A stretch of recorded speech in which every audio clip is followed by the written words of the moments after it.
गुजरात में एक संत हुए नरसिंह जी, 56 करोड़ की जायदाद है, सब दान कर दी।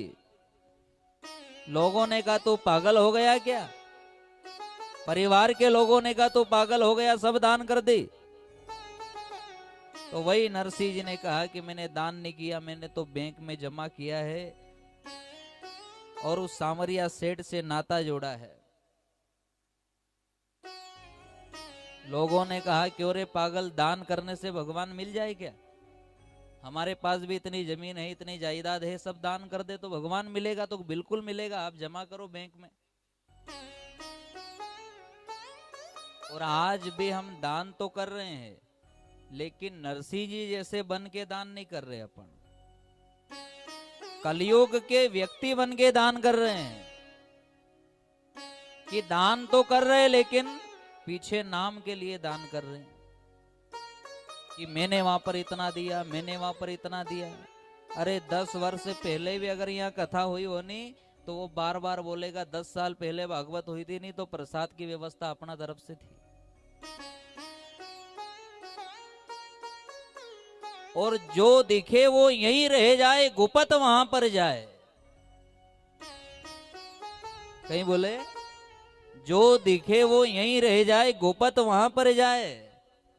चाहे तो लाख रुपया भी दान कर रहा है, लेकिन अगर तूने नाम कर दिया कि हाँ मैंने इतना दिया, तो वो लाख रुपया तुझे नहीं तारेगा। और 1 रुपया भी तूने आरती में रख दिया, कोई नाम हम नहीं बताया, तो 1 लाख नहीं तारेगा, वो 1 रुपया तार देगा। वो 1 लाख वाला वहां नरक में बैठा और 1 रुपया वाला स्वर्ग में जाके बैठा। क्यों?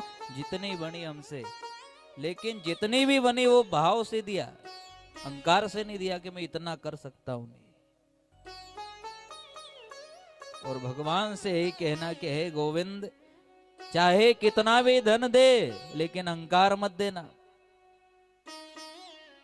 और नरसिंह जी को जब 56 करोड़ की जायदाद दी तो सब दान कर दिया और एक ही बात बोले सबसे कि मैंने सामरिया सेठ के बैंक में जमा किया है और एक दिन देख लेना वही सामरिया सेठ ब्याज जोड़ के मुझे सब देगा। और दिया कि नहीं दिया उसने? ब्याज जोड़ के दिया उसने। और कथा से यही गुण लेना है कि आप भगवान के भजन कर रहे हो, भगवान के भगत बने हो, तो आप विचार करो कि मैं कहीं ऐसा भगत तो नहीं हो रहे कि मैं दिखावा कर रहा हूं यहाँ। क्योंकि दिखे वो यहीं रह जाए ने गुपत वहां पे जाए, ये सब कथा का निचोड़ है कि दिखे वो यहीं रह जाए ने गुपत वहां पर जाए, ने कि जो भी देना है गुप्त में दे दो। लेकिन आज कल कलयुग में तो बस सब नाम मोटो करवा में लगा है।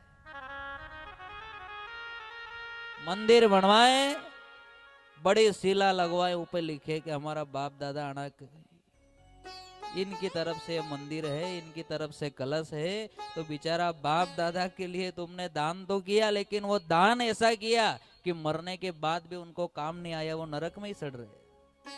काम थोड़ी आया उनको, वो तो यहीं रह गए। बंदी मुट्ठी लाख की ओर खोलो तो, और ये 4 वेद 6 शास्त्र 18 पुराण क्या है? ये गुणों का सागर है कि इन कथाओं को तो श्रवण कर, और कथा करने के बाद भी ये कड़वी बात है व्यास गादी से कि आप भागवत कथा सुन रहे हो और कथा सुनते सुनते आप कह रहे हैं कि माइक पे बोलो मेरी तरफ से इतना, तो कथा सुनने के बाद भी मूर्ख है। तूने चाहे भागवत कथा सुन ले लेकिन फिर भी तू महामूर्ख है, तुझे कथा कभी भी तेरे जीवन में कथा उतरेगी नहीं। अरे ये कथा जो है ये गुणों का सागर है,